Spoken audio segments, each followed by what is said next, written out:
Hi, hello, నమస్తే. Please subscribe, like and comment.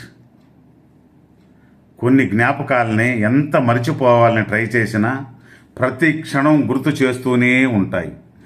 ఈ బాధ పెట్టే చేదు జ్ఞాపకాలని నువ్వెంత దూరంగా వెళ్ళాలని ప్రయత్నించినా అవి ఇంకా ఇంకా దగ్గరకు వస్తూనే ఉంటాయి. అందుకే జ్ఞాపకాలు మంచివైనా బాధ పెట్టేవైనా జీవితాంతం మోయక తప్పదు మిత్రమా.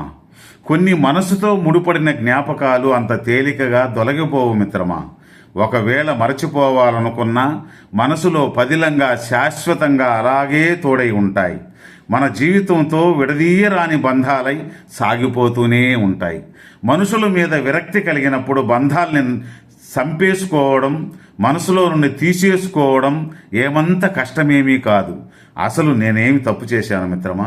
డబ్బు సంపాదించాను. అలా సంపాదించే క్రమంలో కొంతమంది బాధపడి ఉంటారు, కానీ అది నేను కావాలని చేసింది కాదు. కొంతమంది అనుకోకుండా ధనవంతులు అవుతారు, మరికొంతమంది అనుకోకుండా పేరు ప్రతిష్టలు వస్తాయి. కానీ నా జీవితంలో ఏదీ అనుకోకుండా జరగలేదు. అన్నీ అనుకోనే సాధించాను.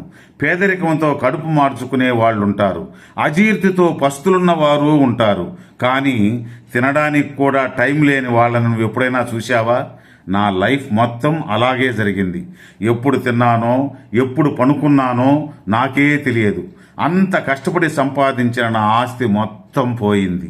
నేను సంపాదించిన నా గౌరవాన్ని కాపాడుకోవడం కోసం ఈ ఆస్తి మొత్తం ఇచ్చేశాను. ఇప్పుడు నా దగ్గర నా ప్రాణం తప్ప ఇంకేమీ మిగలలేదు. ఇప్పుడు నా పరిస్థితి, నా పిల్లల పరిస్థితి ఏమిటో నాకు అర్థం కావడం లేదు మిత్రమా. ప్రతి ఉదయం జననం, రాత్రి అయితే మరణం, తలరాతే మదినం, వైకుంఠమే గమనం. Cut cut cut. Very good.